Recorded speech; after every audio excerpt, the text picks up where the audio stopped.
Hello and welcome to today's webinar presented by Dlubal Software. Today we'll be working in our finite element analysis and design software, RFEM. The topic for today's webinar is design of structural glass systems in RFEM. My name is Amy Heilig. I'll be your presenter. I'm the CEO of the US office and also a technical support and sales engineer. We are located in Philadelphia, Pennsylvania. My colleague Uli Lex will be your moderator, answering any questions you may have. He's a product and customer support engineer located in our Leipzig, Germany office. If the control panel does seem to get in your way when you logged into this GoToWebinar, feel free to show or hide that with the orange arrow up at the top. We always want to encourage everyone to ask questions throughout the webinar. You can do so within the same dialog box. If by chance we don't get to all your questions, I will certainly send you a follow-up email afterwards. So to quickly explain RFEM, which is our main program, and the add-on module concept with RF glass. So RFEM, as I mentioned, is our main program where we can completely model and load our entire structure. And the modeling would include other materials like steel, concrete, aluminum, timber. We can integrate with BIM software such as Revit, Tekla, AutoCAD. We can fully create our load cases and generate our load combinations, whether that's according to the ASCE 7, the NBC standard, or many other international standards. And finally, we can run a full analysis to get things like deformation, support reactions, internal forces for our members. The add-on module RF glass simply allows us to define our different glass layers. So for laminated glass, insulated glass, we can individually define those layers. We also can account for things like climatic loading, temperature differences, altitude differences. The program will automate that for us within this add-on module. And finally, we can run a stress analysis and see our stress ratio check, as well as serviceability, and view all of those results within the RF glass add-on module. What's nice is that you'll be able to individually see the stresses for each layer, which we'll be taking a look at for examples today. So there are three different types of glass structures. The first is single layer glass. Now, when we are considering the use of our add-on module RF glass, we have two options when it comes to single layer glass. We can run a calculation according to a 2D calculation utilizing plate theory. The second option is a 3D calculation utilizing solids. So this would, instead of using 2D surface elements for plate theory, for solids, we will utilize three-dimensional finite elements. Now, both have their pros and cons. Obviously, a 2D calculation is going to be a little bit quicker, maybe not as detailed of results as you would see with the 3D calculation with solids. The second type of glass is laminated. Now, with laminated, we have two or more glass panes with a foil or resin layer in between. For this option, we also have 2D and 3D calculations available. So the first 2D calculation considers shear coupling according to plate theory. With the shear coupling and the 2D option, we will consider this a rigid shear coupling. And you can see that indicated by this picture here, showing the cross-section of the layers and the rigid coupling at the ends. Now, as far as the 2D calculation without shear coupling, this is still according to plate theory. Well, there will be no relationship in terms of the shear transfer between each of the individual layers, indicated by this second picture here. The third option is with solid. So what's nice about this is that we will actually account for the shear stiffness between those intermittent layers to come up with the exact shear transfer between the shear couplings. The third type of glass structures is insulated glass. So this would include glass panes separated by a primary seal, a secondary seal, a spacer, and then that gas layer. And this is indicated by the picture over here on the right. Now, for this type of glass structure, we will always run a 3D calculation with solid elements according to a large deformation analysis. And for this large deformation analysis, we utilize the Newton-Raphson method. So plate theory is not available here because the gas layer adds too much complexity to these glass surfaces. When we launch RF glass, there are two different calculation types that we need to choose from, either local or global. So our first example today will utilize a global calculation. Now this considers the entire model within RFEM. So things like supports, nodal supports for today, boundary members, those are all taken from what we've modeled in the main program RFEM. Now the analysis options for a global model is 2D only, so we can only run this according to plate theory with a linear analysis. So something like insulated glass would not be available for a global calculation. Now, the other calculation type is local. So this is where we will actually be looking at an individual glass surface only. Things like support types, boundary members, those have to be redefined within RF glass. And this provides us with the opportunity to get a little bit more detailed when it comes to the support types, where they're exactly framing into the surfaces or the solid elements in this case. Now for local, we also have the ability to run either a 2D or 3D, plate theory or solid. And so that further allows us to run a linear or large deflection analysis. So this will be our second example today, utilizing the local calculation. I did want to touch upon the NCSEA putting together a new design guide. And this design guide was just released this year, and it's called Engineering Structural Glass Design Guide. And to phrase it exactly how they phrase it within the design guide itself, it's to collate relevant design references, requirements, and analysis methods into a single source for easy reference. I believe that when it comes to glass design within the US, it's a little bit difficult because unless you're an expert, there's really no clear-cut design path to take with glass. So what the NCSEA took upon themselves is to compile this document, and it's not very long, to kind of compile maybe some theoretical literature along with what we do know within the US, maybe according to the ASTM design guides, as well as Eurocode references, so that engineers with not a lot of experience can relate to this design reference. So I did want to touch on Chapter 6 with finite element analysis. This design guide goes to state that, of course, we can always run hand calculations for glass design. But at some point, these models may get a little bit too complex, so that's when we should turn to a finite element analysis software. They also refer to global and local, but this is a little bit different terminology than what I just discussed with our global versus local. With the global model within this design guide, they state that the glass elements can be simplified into 1D member elements. Now, this might be most beneficial just to gather internal forces, the load path, things like reactions, and to run a simple linear static analysis. Now, by all means, this is possible within RFEM as well.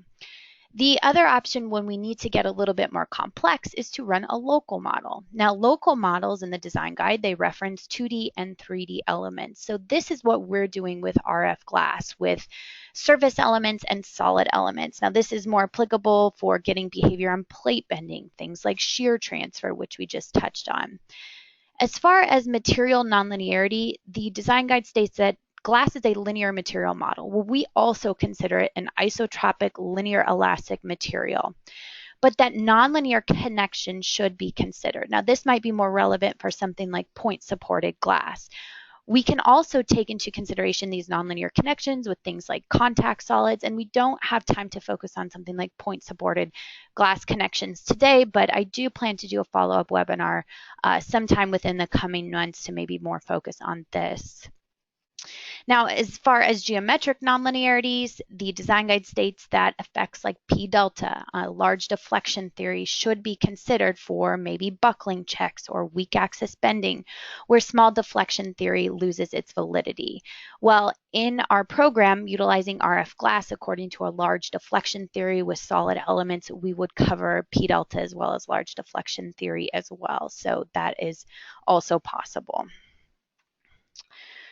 Okay, so we are finally ready to jump into our first example. So it's quite common with glass design that we want to integrate it with our own custom extruded sections. These aren't sections that you would find within the AISC or the ADM, but rather there's some type of unique cross-section. Well, within RFEM, you most likely won't have access to quickly define this cross-section without having to manually calculate all the cross-section properties.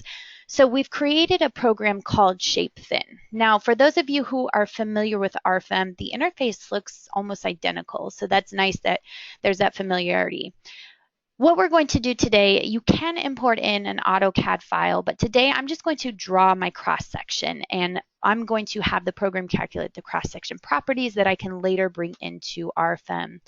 So what we'll start off with is a new polyline. And with this polyline, I need to define the thickness of my cross section. So we'll set this to something fairly thin at 0.15 inches. Now, as I draw this polyline, I can also take into consideration a bend radius. And so you can set that bend radius here. We'll choose 0.04. The material must also be specified. Steel A992 is probably default when you first launch the program. And we can just enter into our material database here and use our filters over on the left. So instead of steel, maybe we drop down to aluminum and we take a look at ASTM and further filter to the ADM 2015. Now you can see the long list here of all of the aluminum material. So most likely you'll find what you need. And today we'll just take a look at the T6510 for extrusions, and here are all of my material properties. And I can click OK through these dialog boxes. So now I am taking a look at my graphical interface here, and I can begin drawing my cross section. So all I'm doing is snapping to a few various points here on my drawing grid, and you'll notice that that bend radius is taken into consideration when I turn these corners. Now I'm only going to draw half of the cross section because what I can utilize are some of these AutoCAD type features that make our lives a little bit more efficient. So I can select the left side here of my cross section and use my mirror tool. So up here in the tools is the mirror option where I can create a copy and mirror about the origin. I click OK. And just like that, fairly simple but custom extruded section is created. So I'm almost ready to run the analysis to get my cross-section properties, but I want to jump to materials. For aluminum, you'll notice that the yield strength is automatically set to 0 here. So if I try and solve this, I'll get an error. The reason why, if we take a look at the aluminum material, is that there are different yield and ultimate strengths depending on if we're looking at tension, compression, shear. So the program simply doesn't know what to use when calculating the plastic cross-section properties. So I can realistically set this to whatever. It doesn't matter, 35 and 40. The reason why is because I'm going to redefine the material once I get into RFEM. So for now, just as a placeholder, so to speak, we can now run the calculation with that applicable yield strength set in there. So in just a second, you can see it solves pretty quick. And now available in my results table are all of the cross-section properties for this custom cross-section. So we want to save the results, and you have to save the results with these calculated cross-sections in order to integrate it in with RFEM. So now changing programs here, we'll go over to the program RFEM. To begin with, I need to create a model name. For this one, we can call it webinar. Now, the type of model is 3D. The load combinations, this is where we can set the automatic load combination generator according to the ASCE 7 2016.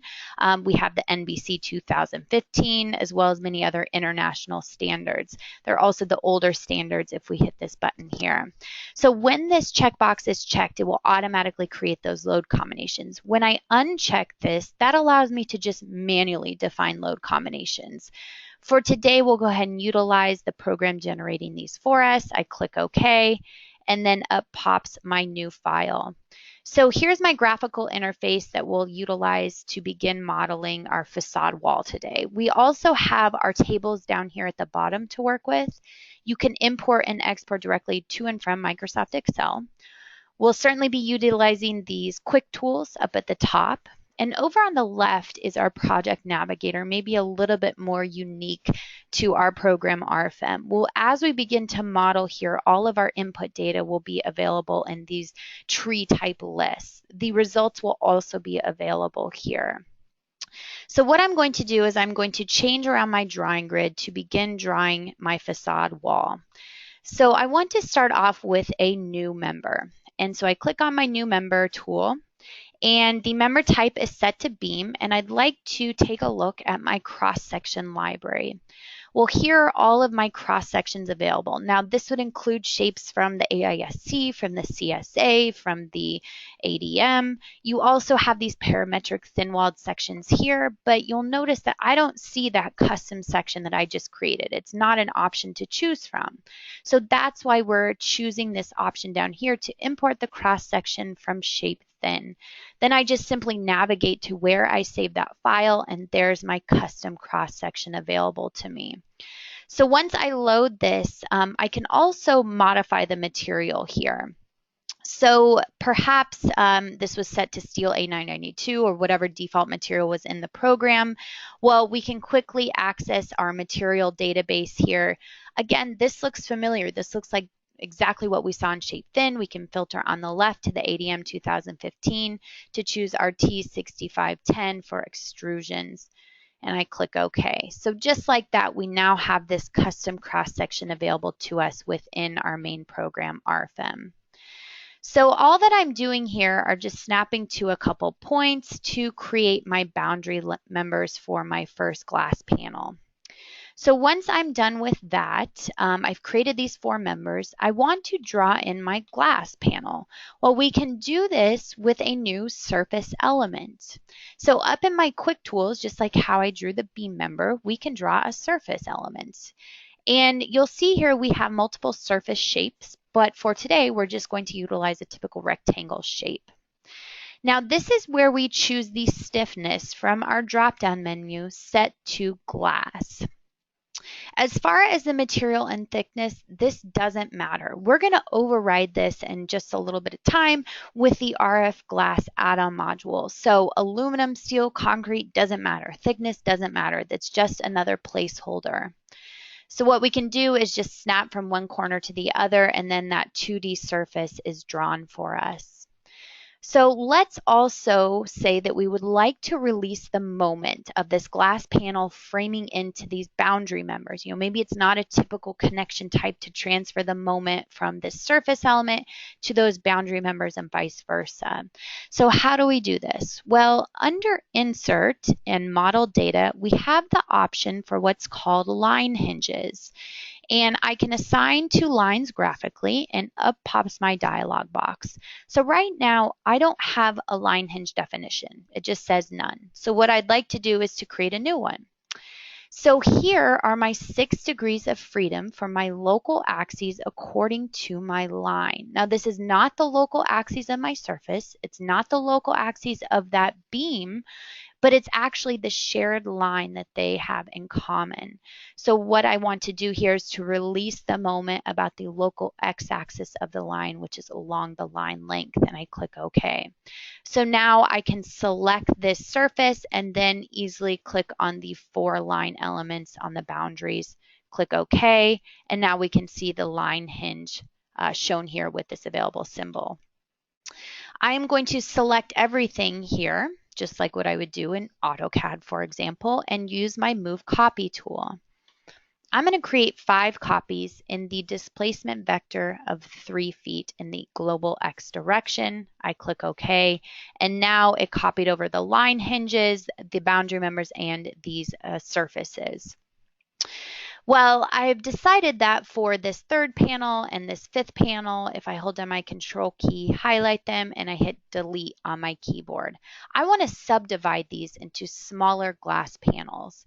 Well, for this, I want to draw a new member again. Now, my shape thin section, along with my material, aluminum, has already been set. I don't need to redefine that. So I'm utilizing the same shape and the same material. All I need to do is to click OK, and then I can begin modeling here to create some smaller glass panels. And we'll go do the same over here, but we'll just subdivide this one in half, and I can right click. Now I'm going to utilize this tool up here to connect all of my lines, and that just creates a node here and separates these members. Now you'll notice that I obviously lost my glass surfaces, so we want to go back to draw a new rectangular surface, set the stiffness to glass. Remember, the material and thickness don't matter at this point. We're just really defining the geometry at this point. So snapping from one corner to the other, I can quickly take into consideration these smaller glass elements. Now I've also lost my line hinges. So under Insert, Model Data, Line hinges, assigned to lines graphically. We've already defined the type. I don't need to redefine that. All I want to do now is to select this glass panel and select the 4 boundary members. And I need to do the same thing for all of these new glass surfaces. So you can see the benefit here of utilizing that Move Copy tool so that we don't need to individually apply these line hinges to each surface like we're doing now for these smaller segments. So we'll go ahead and do the same thing for the 5th panel point location, and finally for our smaller panel here, we are done. Okay, so the geometry is pretty much accounted for, but there's one thing I'd like to adjust. If we take a look at this member here and I choose a visibility by selected objects and I zoom in here, well, number one, you'll notice I get a great rendered shape here of my cross section from shaped in. Although it's custom and we might have some different lips and extrusions and whatever else, you'll always get a nice rendered view, so I know exactly where the orientation of my members are. Well, for these internal members, I actually want to rotate them 90 degrees. Maybe that's just the type of connection for this facade wall. So canceling out this visibility and rotating this around, let's turn this into wireframe view, and I'm going to select all of my internal members here.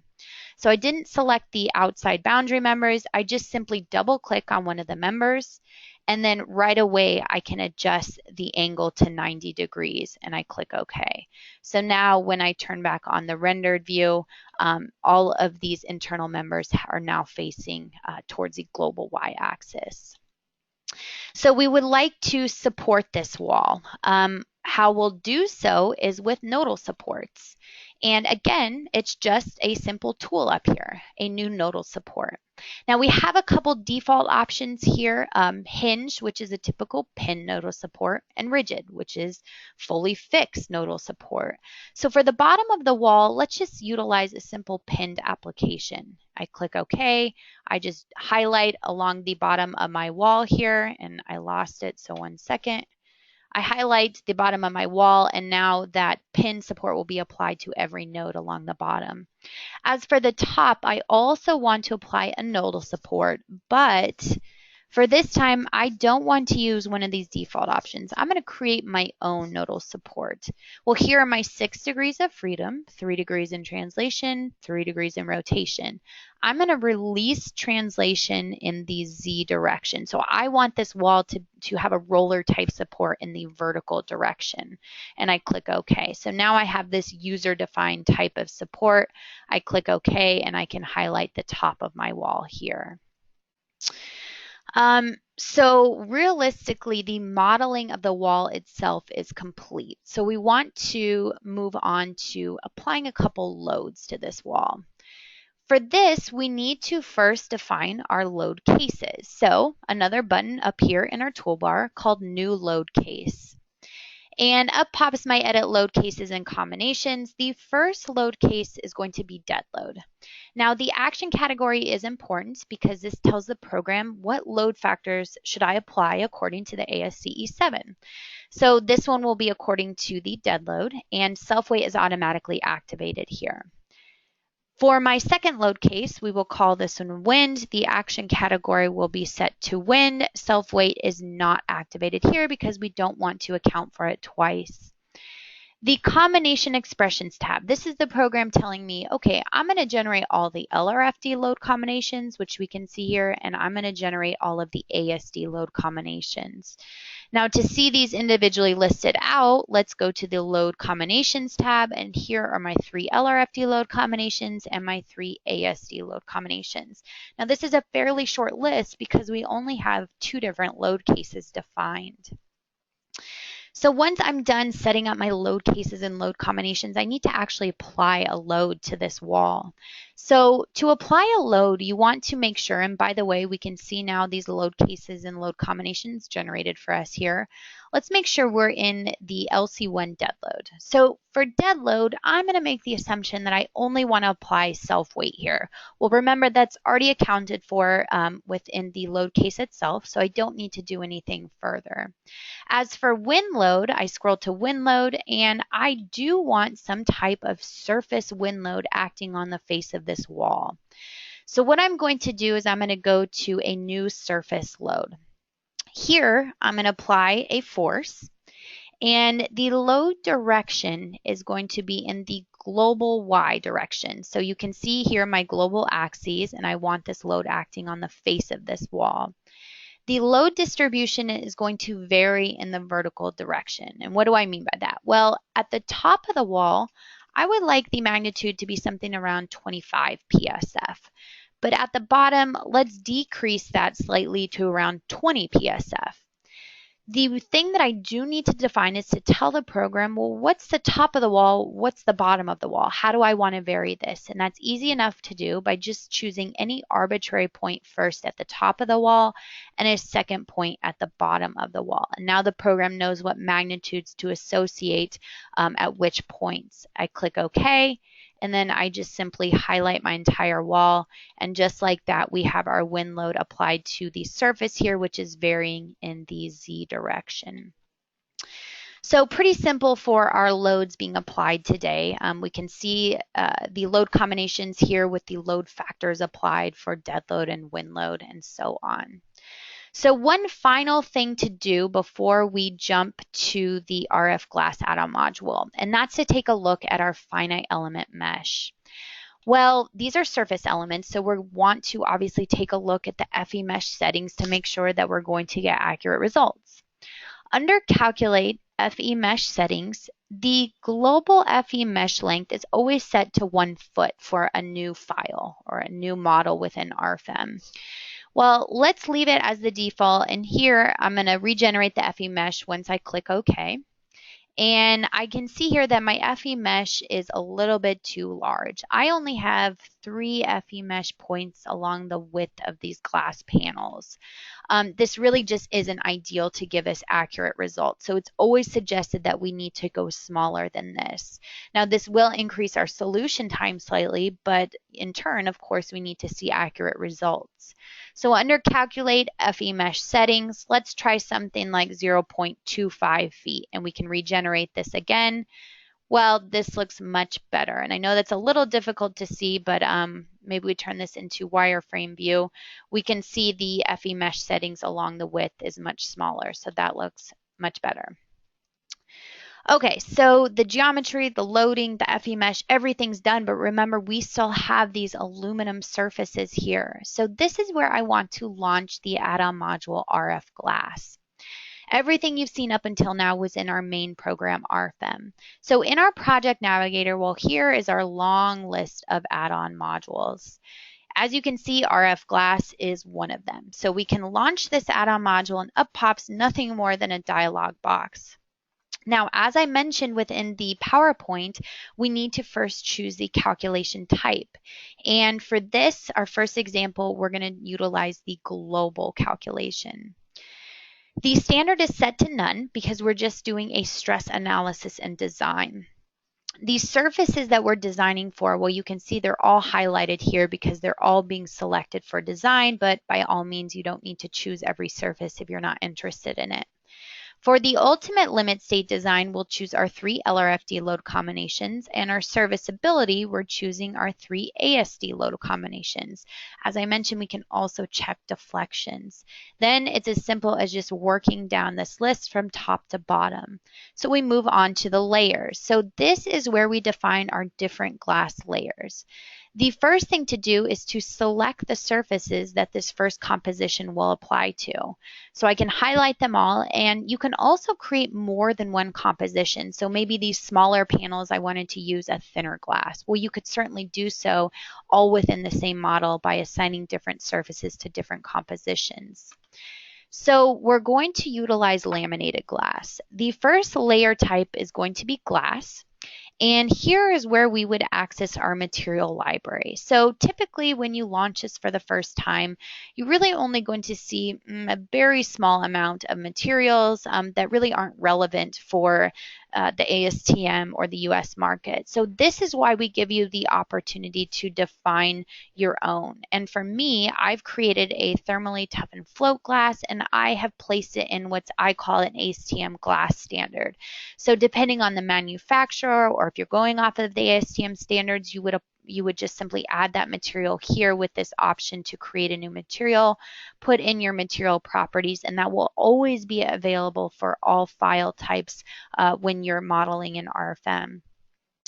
So the first glass layer will have a thickness of 0.12 inches. The additional information here is just based on the material, so we probably won't be making any adjustments to that since that's defined directly by the material itself. The second layer is foil. So when we go to the material library for glass and foil, we can see here that we have some options that are not related to any standard, like PVB would be a common inner layer, for example. We do have a manufacturer here for Century Glass according to the ASTM. And by all means, again, you can always add your own inner layers as well, whether that's a foil, a resin, PVB, and so on. So for today, we're going to utilize Century Glass at 20 degrees Celsius. I click OK. The thickness is much smaller at 0.01 inches. The final layer for our laminated glass panel is going to be glass. The program makes the assumption you want to use the same thickness. That's fine. So you'll notice here is a graphical representation of my layers. And here is a note showing you what the local z-axis direction is according to these surfaces.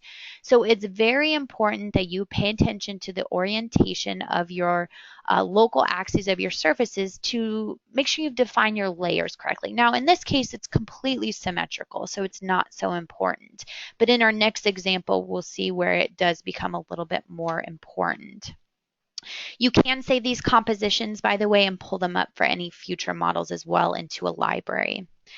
So what's happening behind the scenes? Well, for each individual layer, I can take a look at here the stiffness matrix for that single layer. Now, what the program is doing in this module is it's taking into consideration all of these layers that I've just defined, and it's creating a global stiffness matrix. And we can actually view that here within this add-on module. This global stiffness matrix is then exported back out to RFEM, and we're going to rerun the analysis here with the correct materials stiffness matrix to ultimately get our results back into this module. So that's kind of what's going on behind the scenes. Now, one last thing to look at here is edit composition details. Well, the only details that we really have here, not too much. We can either consider coupling, and remember, according to 2D plate theory back from the PowerPoint, when we consider coupling, it's a fully rigid shear coupling. When I uncheck this, then we don't have any shear coupling between any of the layers at all. So for today, we'll keep this as a rigid shear coupling. And finally, we jump down to serviceability data. Well, we can also design the serviceability checks here. So we can select all surfaces that we're interested in for the deflection. The reference length, well, this is the length that's going to be used in our limiting deflection ratios. The program has a few defaults here, the minimum boundary line, the maximum boundary line, or you can type in your own length definition. So for today, maybe I use the maximum boundary line of 10 feet, which is the total height of the wall. Is the deformation related to the undeformed system? Is it a displaced parallel surface? So basically, is this absolute or relative that we're supposed to be measuring these deflections from? Well, today we'll keep this according to the undeformed system, and that's what these pictures show down here to clarify exactly where the deflections will be measured from. You can also set if this is a cantilever surface as well. So the question is, well, we've defined all this information, but what's my limiting deflection ratio? That's controlled under the standard button. And we can see here for this first line here, because we only have characteristic load combinations for ASD back on the general data tab. The deflection limit by default is set to L over 100 for simply supported, L over 50 for cantilevers. Glass is obviously a little bit more sensitive to deflection than what we'd see with a steel beam, which might be more like L over 300. So by all means, though, you as the user can control what these limiting deflection limits are. And just like that, we're finally ready to run our calculation. Now, this takes a split second, and that's because it's a linear static analysis. We're just exporting out that global stiffness matrix, and then we're bringing back in the results into RF glass. So once it's done with the calculation, our results are presented to us in this table format. We can view the max stress ratio by loading. We can view the max stress ratio by surface, so we should have all of our surfaces shown here. We can view the max stress ratio by composition. So when we're looking at this table, and this is the max stress ratio by surface, you'll notice that as I'm scrolling here through my table to different values, the program is highlighting in the background exactly which surface I'm looking at. From there, we can take a look at our normal stresses in the local XY axis, our shear stresses, our normal principal stresses as well. And ultimately, we're seeing the required stresses based on the analysis, as well as our limiting stresses, which is just based off of our materials, and finally, a ratio check for our stress design. The program gives you the summary here. So out of all these surfaces, the max ratio is 0.31, so relatively low. And we have our nice green smiley face here because he's less than 1.0. If you're seeing a red sad face there, then you know that you probably are a little overstressed and you're over 1.0. The max displacements, this is our serviceability check. So we can see the displacements based on the analysis. We see our limiting displacements based on that L over 100 ratio. And then we have a serviceability ratio given to us, with the controlling one being 0.61 along with our green smiley face.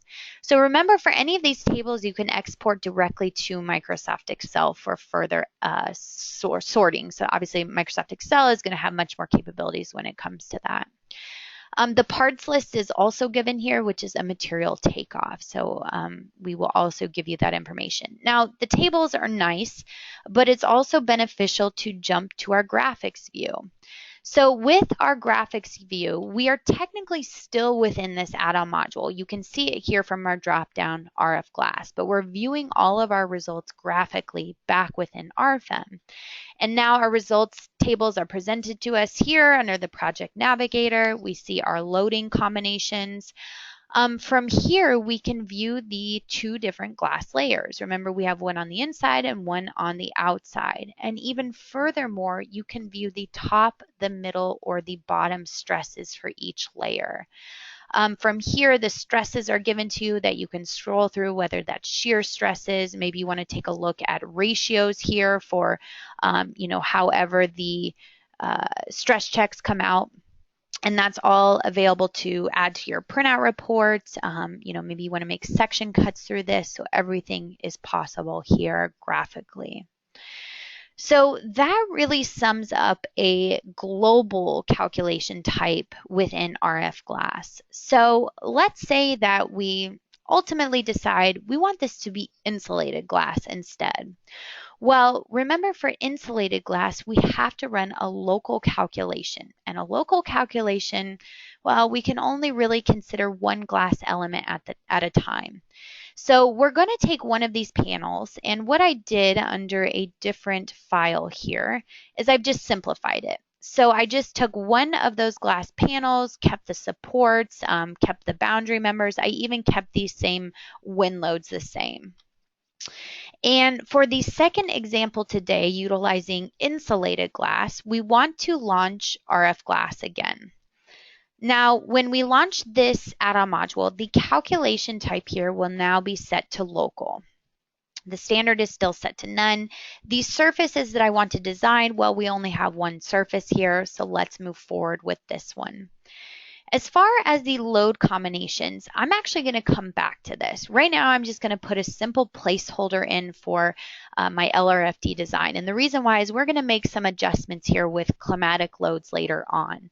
So in just a minute, we'll get back to this. In the meantime, we simply move up or down our list over here. And you'll notice a few more tables are available now.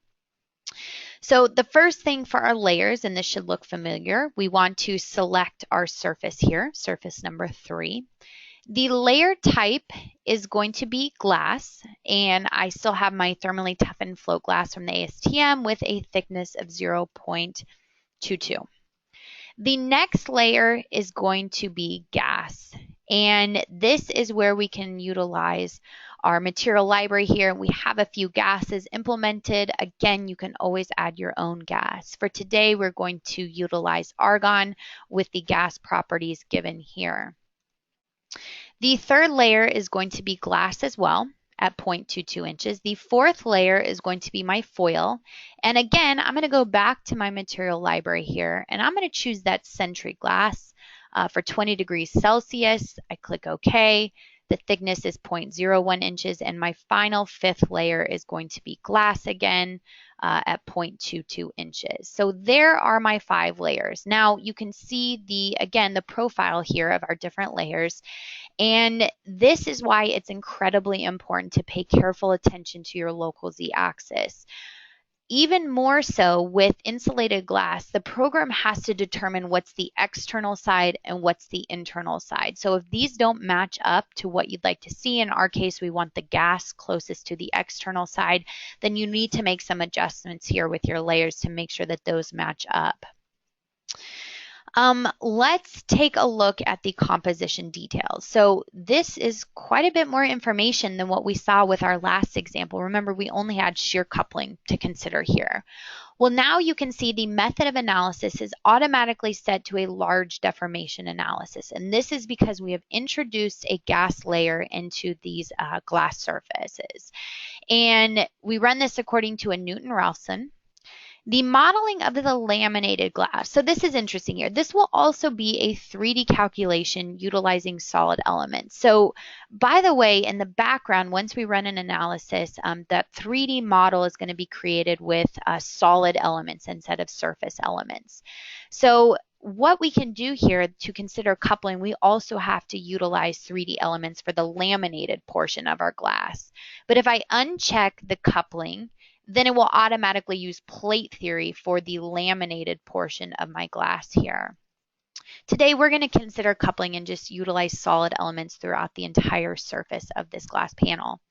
Save created temporary models. So I just mentioned that in the background, the program is going to regenerate this entire RFEM model. And instead of 2D surface elements, it's going to create 3D solid elements.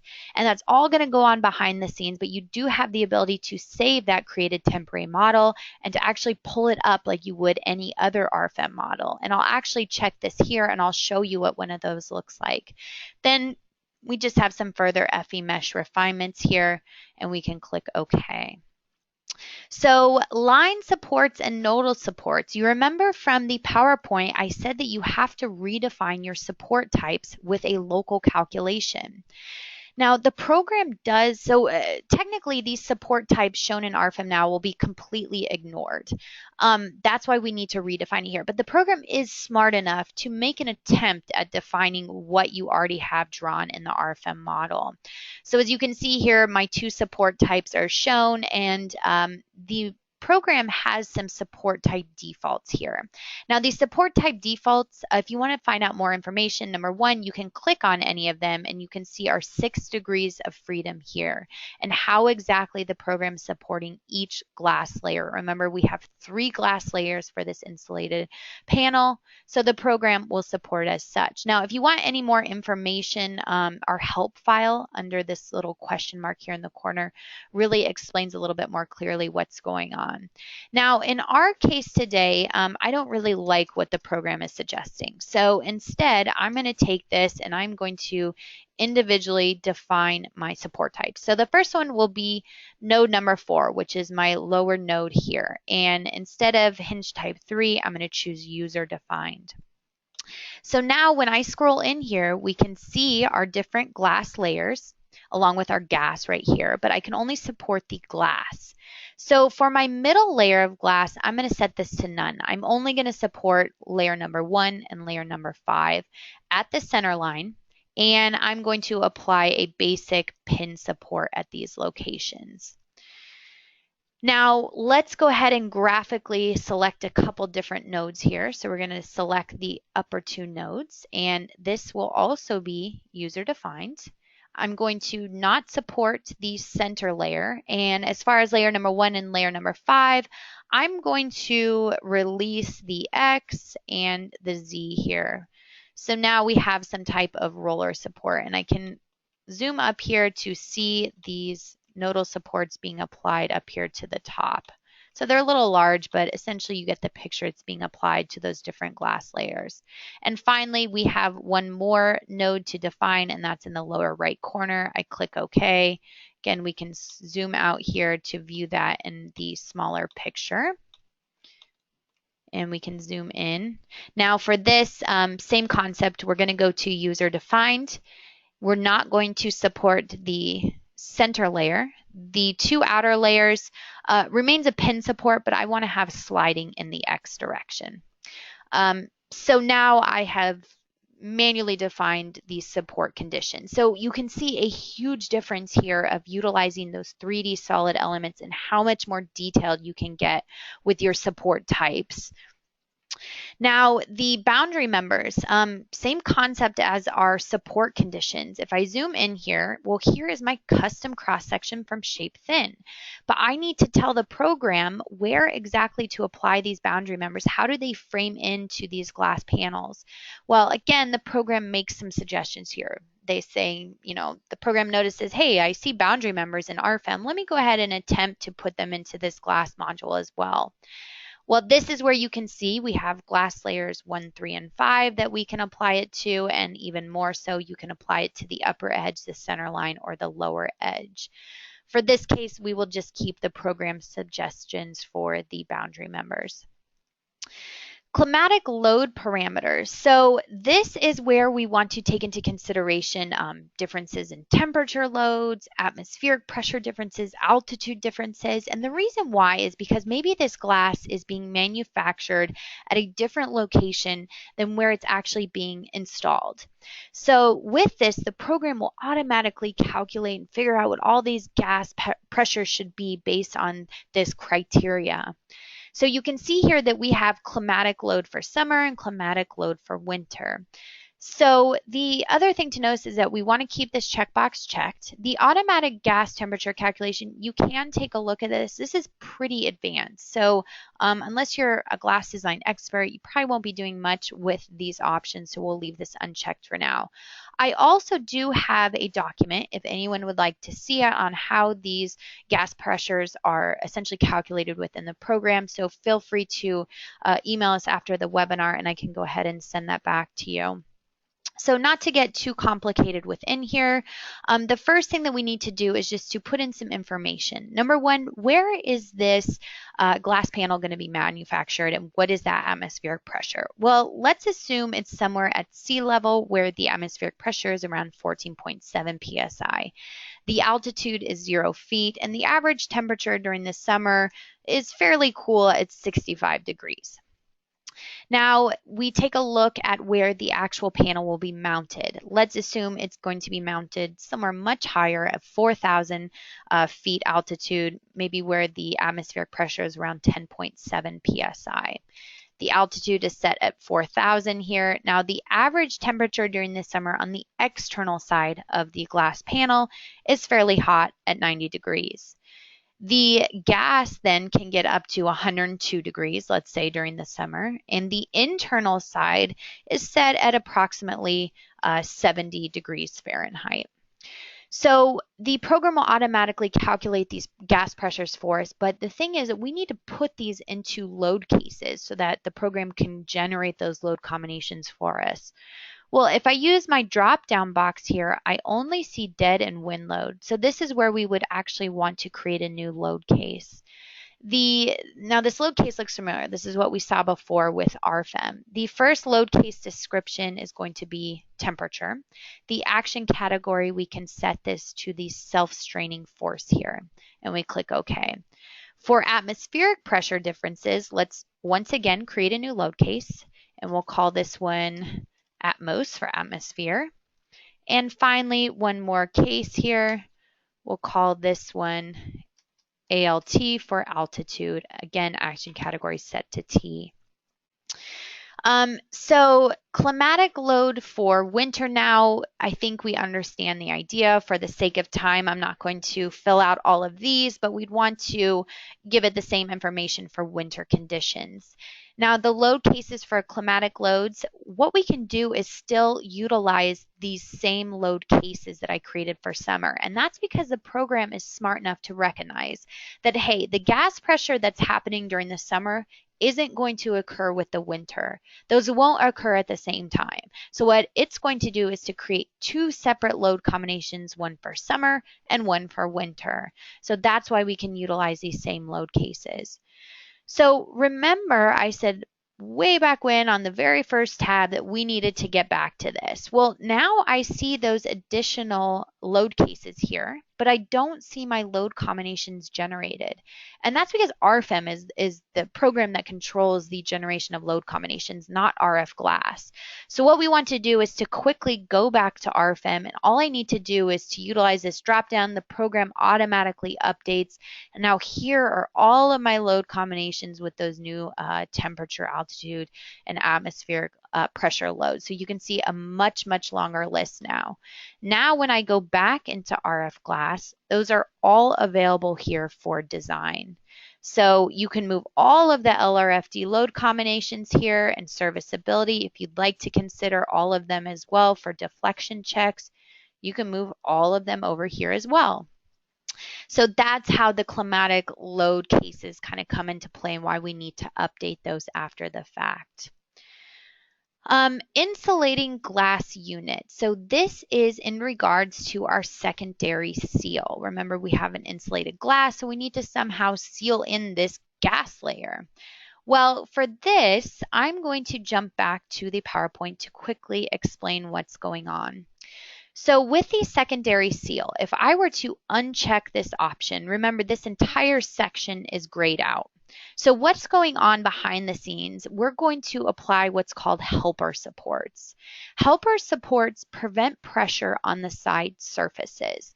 So what do I mean by that? Well, let's refer to this figure down here. We have our gas layer, and our gas layer on either side has glass layers. Now, glass is relatively stiff, somewhere around 10,000 KSI. And the program will automatically model a soft material at the edges, something more around 1.5 KSI. Well, when we apply these gas pressures, remember from temperature, altitude, or atmosphere, without those helper supports, we're going to get side deflection shown at this. So obviously this is not desired. We want to see the deflection within the glass itself, not with the soft material on the outside. So that's why we apply helper supports, which are fairly high in stiffness, so that we'll see deflection more like this with our glass panels. Now, when we choose the option with secondary seal, so we turn this on, we give you the opportunity to define the stiffness of the secondary seal as well as a spacer so that you can accurately consider what that stiffness should be. That's why we now give you the option to turn on or off those helper supports. So if you'd like to define the stiffness exactly, then by all means turn off the helper support and you'll get the exact behavior there. For us, we're going to turn this off today, and we're just going to use those helper supports. Now, number of finite element layers in the gas layers, this is by default set to 2. So this is according to the depth of that gas layer. You can increase that. Of course, the more you increase it, the longer your solution time. But if you have a fairly thick gas layer, then you may need more than 2. The force load distribution. Well, here are my 5 load cases: dead, wind, temperature, atmosphere, altitude. And the program needs you to define at what percentage is applied to the external part of the glass and what is applied to the internal.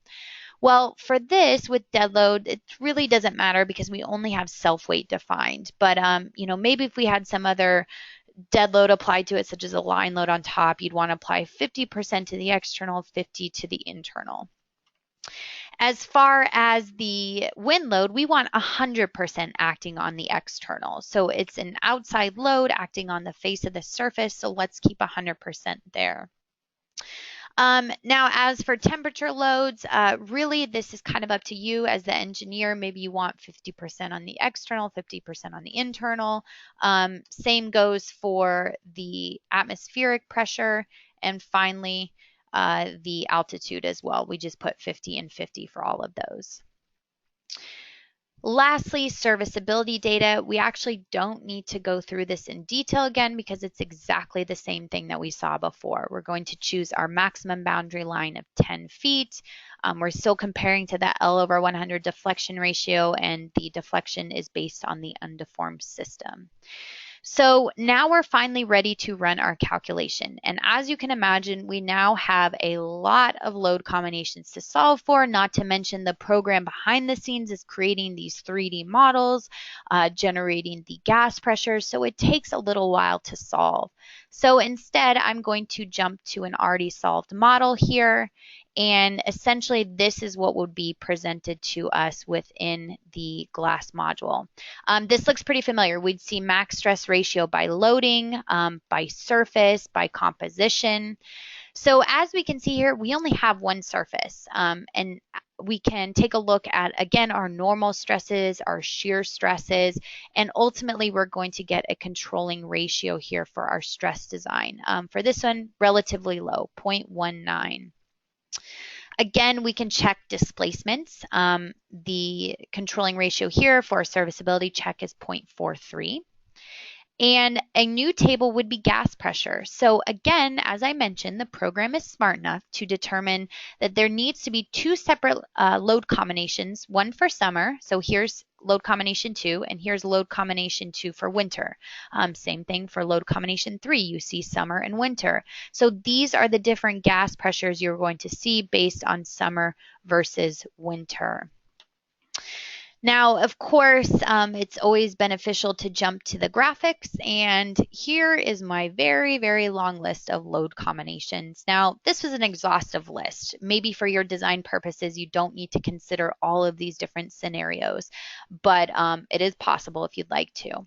So basically from here, we're just choosing, a single load combination to view graphically, and just like what we saw with our global example previously, we choose one of the glass layers. So this time we have 3 glass layers, layer number 1, 3, and 5.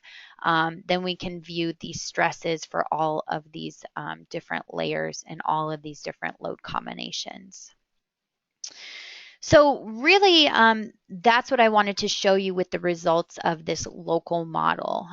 But there was one other thing that I mentioned. I told you that we were going to save these generated models that the program's creating behind the scenes for our solid elements. So I went ahead and this is the model that I have saved in my folder, and the program will automatically generate 3 additional models. You can see it here RF glass summer, RF glass winter, and then we have one with RF glass without those climatic loadings according to temperature.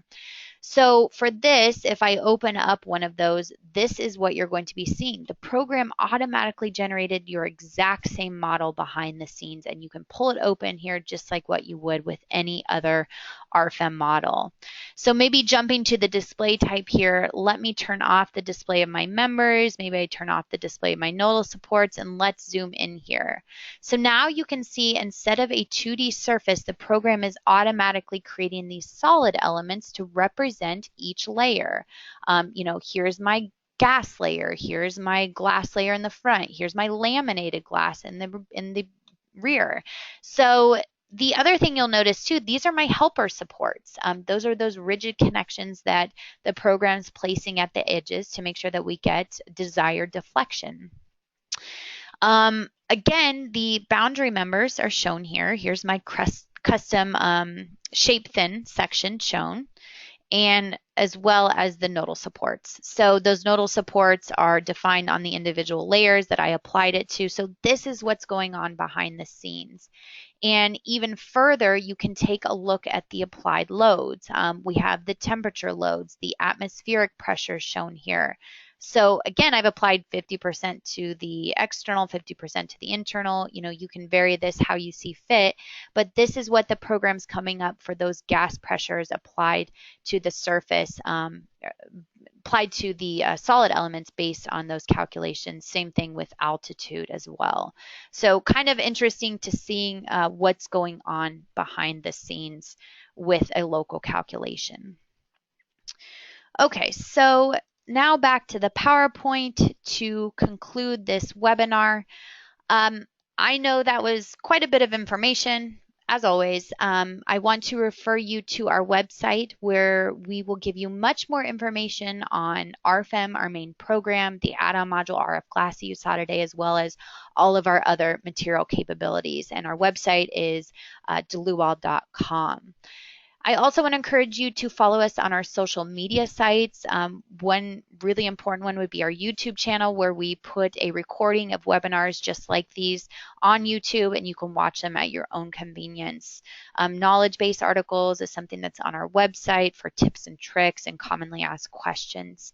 Now, our email at our Philadelphia office is info-us@dlubal.com, and our phone number here is 267-702-2815. If you have any questions about the program, today's presentation, or anything else, feel free to get in touch with us. We will have many more upcoming webinars. As a lot of you know, I try and do one around once a month. You can register on our website at dlubal.com under support and learning and webinars. I also send out a couple of reminder emails when those webinars will take place, which is how probably most of you registered for today's webinar. Many of you are wanting PDH credit for today, and that is great, no problem. I just have a couple of requests. Number one is that you are present for the full hour-long presentation. And number two, if you can send us an email to info-us@dlubal.com, that's info-us-us@dlubal.com. Just let me know who was in attendance for the webinar at your location, and I will go ahead and issue that certificate for you and email it back to you. So we do request that you send in a request for that. And with that said, I want to thank everyone for attending today's presentation. And as always, we hope to see you at the next one. Thank you.